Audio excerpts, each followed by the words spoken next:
ada yang sholat ketika bangun dari sujud dan duduk itu mereka meletakkan tangannya bertopang dengan tangannya sebelum bangkit ke atas itu, dibuka tangannya, ada juga yang dikepalkan, malah ada juga yang tidak bertopang dengan tangan, baik itu dibuka baik itu dikepalkan.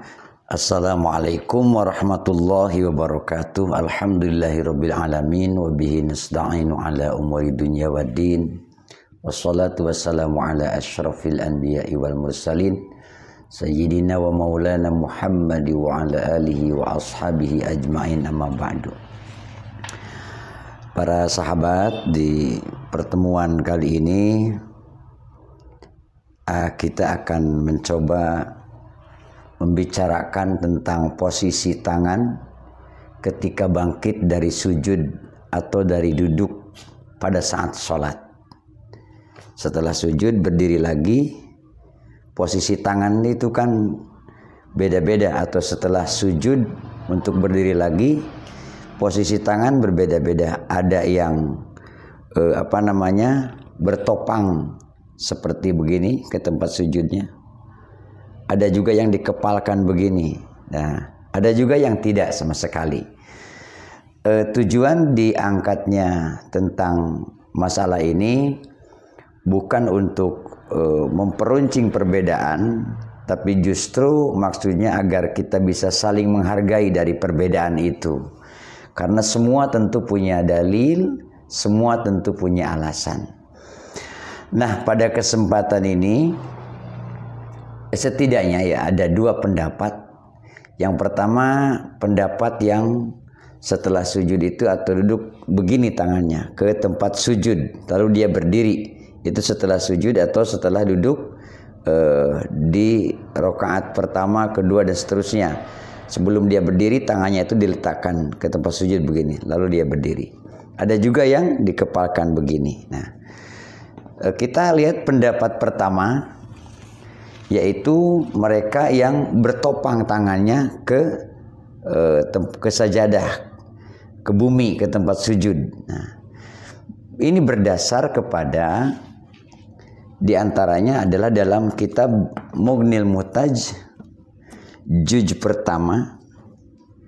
Di sini pada halaman juz pertama pada halaman 260. Pada halaman 260 kitab Mughnil Muhtaj ya. Kita baca dulu ya. Di dalam kitab Mughnil Muhtaj disebutkan wa yusannu ayya'tamida fi qiyamihi minas sujudi wal qu'udi ala yadayhi li'annahu ashbahu bitawadu'i wa a'wanu lil musalli wa li subutihi fi sahihi an fi'lihi sallallahu alaihi wasallam. Disebutkan di sini sunnah untuk bertopang kepada kedua tangannya begini ke tempat ke bumi ya.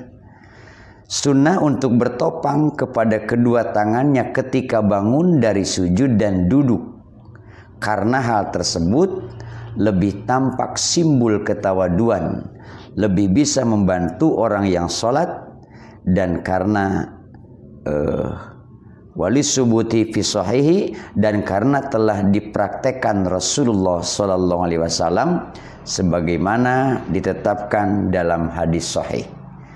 Jadi pendapat yang ini, ketika bangun dari sujud atau duduk dalam sholat, maka ia sebaiknya sunnah baginya bertopang dengan tangannya sebelum bangun itu ke depan, bertopang. Jadi jika bertumpu di atas kedua tangan adalah praktek yang dilakukan oleh Rasulullah Sallallahu Alaihi Wasallam. Lalu bagaimana caranya? Kita lanjutkan masih dalam Mughnil Muhtaj. Wa kaifiyatuhul i'timadi ayyaj'ala batna rohataihi wa butuna asabihi 'alal ardi wa sawa'un fihil qawiyyu wad dha'if.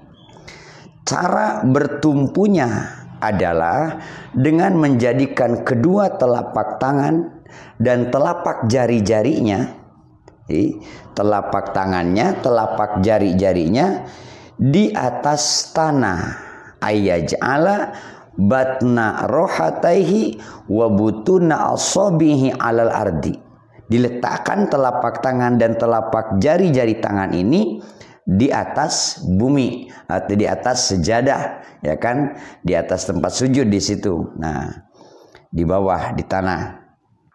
Baik orang yang kuat, sehat dia, ataupun yang lemah. Artinya dimaksud orang yang kuat itu orang yang tanpa begitu pun dia bisa berdiri. Baik atau orang lemah. Kalau orang lemah udah pasti butuh bantuan untuk berdiri, butuh tenaga tangan untuk berdiri. Nah, sekalipun yang sehat, sekalipun yang kuat, tetap disunahkan seperti itu. Ini pendapat. Nah, itu satu ya. Atau juga dalam kitab I'anatut Thalibin. Di kitab I'anatut Thalibin juz 1 ya, juz 1 halaman 325. Nah, sama di sini. Wa yusannu i'timadun ala batni kaffaihi fi qiyamin min sujudin wa qu'udin. Dalam Fathul Mu'in atau dalam I'anatut Thalibin, wa yusannu disunatkan bertopang ala batni kaffaihi kepada dua telapak tangannya fi qiyamin pada saat ia berdiri min sujudin wa qu'udin dari sujud atau dari duduk. Ini pendapat yang kalau sujud mereka begini tangannya, kalau berdiri dari sujud dari duduk mereka begini tangannya. Kemudian pendapat yang kedua yang mengepalkan, begitu mau berdiri dikepalkan tangannya. Nah, ini berdasarkan kepada hadis idza qama minas sholati wa dha'a yadayhi bil ardi kama yadu'al ajin. Ketika Rasulullah Sallallahu Alaihi Wasallam bangkit dari sholatnya, beliau meletakkan tangannya di atas tanah sebagaimana tukang adonan roti meletakkan tangannya. Disebutnya al-ajin. Nah, sebagaimana tukang adonan roti meletakkan tangannya, dikepalkan, menurutnya begitu. Tetapi hadis ini menurut para ulama bukan hadis sahih, sehingga tidak bisa dijadikan dasar, tidak bisa dijadikan landasan. Meskipun hadis ini dianggap sahih, maka kata al-ajin ini, nah walaupun hadis ini misalnya dianggap sahih, kata para ulama, kata al-ajin ini bukan dalam pengertian tukang roti. Tapi yang dimaksud al-ajin adalah wal muradu bil ajin asy-syaikhul kabir la ajin al ajin kamakila. Jadi yang dimaksud al ajin adalah, maksudnya adalah itu syekhul kabir, seperti orang yang sudah sepuh ketika mau bangun dari duduknya itu dia perlu bantuan tangan. Jadi yang dimaksud al-ajin bukan tukang adonan roti, tapi adalah asy-syaikh al-kabir. Orang yang sudah tua renta, jika mau bangun itu dia pasti menggunakan tenaga tangannya diletakkan seperti itu. Atau yang tadi dikatakan dimaksudkan dikepalkan itu ya. Jadi penjelasan hadis wa amal hadisul ladzi fil wasit an Ibni Abbas anna Nabiy sallallahu alaihi wasallam kana idza qama minas sholati wa dha'a yadayhi bil ardi kama yad'ul ajin falaysa bisahihin wa in sahha humila ala dalika wa yakunul muradu bil ajin asy-syaikhul kabir la ajinal ajin. Demikian dalam Mughnil Muhtaj. Adapun hadis yang terdapat dalam kitab Al-Wasit dari Ibnu Abbas bahwa Nabi ketika berdiri dalam sholat meletakkan tangannya di atas tanah sebagaimana tukang pembuatan adonan roti, bukan termasuk hadis yang sahih. Dan jika hadis ini sahih maka mesti ditafsirkan dengan penafsiran di atas. Ya, jadi menjadikan kedua telapak tangan dan telapak jari di tangan seperti tadi penjelasan di atas, Yang dimaksud adalah dibuka tangannya, diletakkan di atas bumi, atas sejadah.